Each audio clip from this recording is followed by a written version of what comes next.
आती हैं तो कुछ लोग बिखर जाते हैं, कुछ ऐसे होते हैं जो निखर जाते हैं। शुभमन गिल वो हैं जो कप्तानी के रंग में जब रंगे तो क्या खूब निखरे। न सिर्फ मैच बचाया बल्कि अपनी बल्लेबाजी से इंडिया का दिल जीता और बताया कि कैप्टन कैसे सामने से टीम को लीड करता है। क्योंकि शुभमन गिल अगर इस मैच में नहीं चले होते तो यह मैच खिसक गया था। इस मैच में इंडिया की हालत टाइट हो गई थी, क्योंकि चाहे वो राहुल हो, नायर हो, ऋषभ हो या रेड्डी, इन चारों ने इस मैच में डिसअपॉइंट किया था। जायसवाल साहब चले थे लेकिन बड़ी पारी में तब्दील नहीं कर पाए थे और पहले दिन ही इंडिया की बैंड बजती उससे पहले गिल ने दिल जीतकर इंग्लैंड में डंका बजा दिया। फिलहाल इंडिया मजबूत पोजीशन पर है। 85 ओवर में 310 रन पर 5 विकेट है। इंडिया की कहानी मजबूत है। इंडिया ने टॉस हारा। शुभमन गिल भी पहले गेंदबाजी करना चाहते थे। इस मैच में इंडिया ने चेंजेस किए थे। इस मैच में इंडिया ने आकाशदीप को खिलाया, वॉशिंगटन सुंदर को खिलाया, साई सुदर्शन को बाहर भेजकर करुण नायर को 3 नंबर पर खिलाया। फैसले बहुत बड़े बड़े थे क्योंकि साई सुदर्शन में भी पोटेंशियल था, नायर में भी था, लेकिन शायद उम्र के तकाजे को देखते हुए करुण नायर को जिम्मेदारी ऊपर दे दी गई। नीतीश रेड्डी शार्दुल ठाकुर की जगह आए थे, लेकिन उनके आईपीएल की खराब फॉर्म इस बार भी नजर आई। ऋषभ पंत इस मैच में नहीं चले, कोई बात नहीं, आगे चल जाएंगे। लेकिन ये मैच फंसा था और वहां पर 2 खिलाड़ियों ने मजबूती से मैच बचाया, एक जायसवाल और दूसरे आपके कप्तान शुभमन गिल। क्योंकि पहला विकेट 15 रन पर गिरा, दूसरा 90 पर गिरा, लेकिन इसके बाद शुभमन और जायसवाल ने पारी खेली।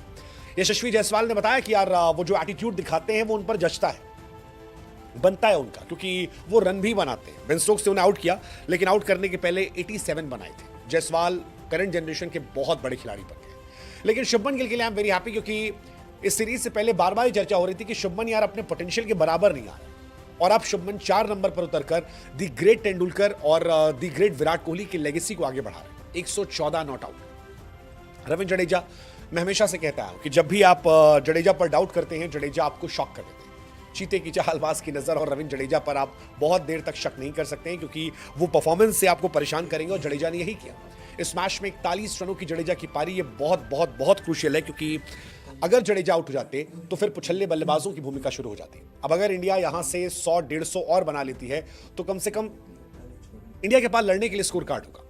उसमें जडेजा और गिल को टिकना बहुत जरूरी होगा, क्योंकि इंडिया जानती है कि 2 विकेट और गिरे उसके बाद इंडिया की कहानी खत्म है। आखिरी के बल्लेबाज टेलेंडर के नाम पर टेल है ही नहीं, पूछ गायब है।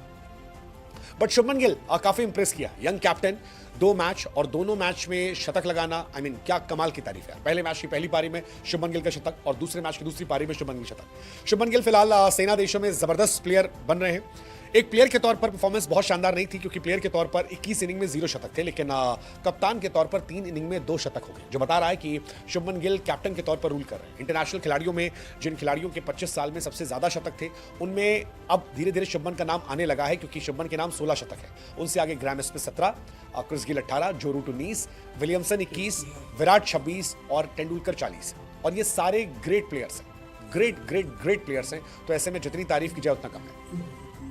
ओवरसीज टेस्ट सेंचुरीज की बात करेंगे तो फिर एक बड़ा फनी स्टैट मेरे पास आया कि बाबर आजम ने पिछले 9 सालों में सिर्फ 1 सेंचुरी लगाई है ओवरसीज में, और हमारे यहाँ शुभमन गिल ने पिछले 2 वीक में 2, ऋषभ पंत ने 2 वीक में 2 लगा दी है। तो ये काफी तारीफ है। शुभमन गिल ने इस टेस्ट सीरीज से पहले कहा था कि मैं चाहता हूं अपना बेस्ट वर्जन निकालना, और वो दिखाई पड़ रहा है। फिलहाल इस सीरीज में शुभमन सबसे ज्यादा रन बना चुके हैं, सबसे ज्यादा एवरेज उनका है, जॉइंट मोस्ट 100 है, बाउंड्री सबसे ज्यादा उनके नाम है, और सबसे ज्यादा गेंदें भी शुभमन गिल ने फेस की है, जो बता रहा है कि कप्तान सामने से लीड कर रहा है। 16 टेस्ट 100 25 साल में, 8 ओडीआई, 7 टेस्ट और 1 T20। फिलहाल शुभमन गिल की तारीफ बनती है, और ये तारीफ वो डिजर्व भी करते हैं कप्तान के तौर पर, क्योंकि आज की पारी बहुत खास है, क्योंकि रन नहीं बन रहे थे। मैंने कहा ना कि शुरू में क्लासी राहुल का विकेट गिर गया, वो बहुत परेशान करने वाला था, क्रिस वोक्स ने आउट किया। करुण नायर, जिन्होंने कहा था dear cricket give me one more chance, वो चांस तो उन्हें आज दूसरी बार मिला, लेकिन उस चांस को यूटिलाइज नहीं कर पा रहे, और वो भी परेशान करने वाला है। जायसवाल 87 बनाए, अच्छी पारी थी, लेकिन वेल डिजर्व शतक जो था वो चूक गए। वो एक था, ठीक है चलो, उन्होंने भी अच्छा खेला है। पहले टेस्ट मैच में शतक लगाया, फिर इस मैच में शतक लगाया। 23 साल में जायसवाल जो है सबसे ज्यादा 80s के डिस्प्लेसमेंट के मामले में भी आ गए। 4 बार वो 80 के आसपास आउट हो चुके हैं, जो बहुत बड़ा नंबर है। तेंदुलकर 6 बार हुआ था, कपिल पाजी 4 बार, ऋषभ 4 बार। बट जायसवाल भी बड़े प्लेयर बन गए यार, मतलब कम उम्र में 2000 के आसपास रन, 53 का एवरेज। आई मीन कितनी तारीफ की जाए उतना कम है। जायसवाल काफी कमाल के प्लेयर हैं, और सबसे अच्छी बात है कि जायसवाल अगर आप देखोगे WTC में 50+ स्कोर अगर आप देखोगे तो जायसवाल साहब के नाम 16 हो चुका है केवल 39 इनिंग में।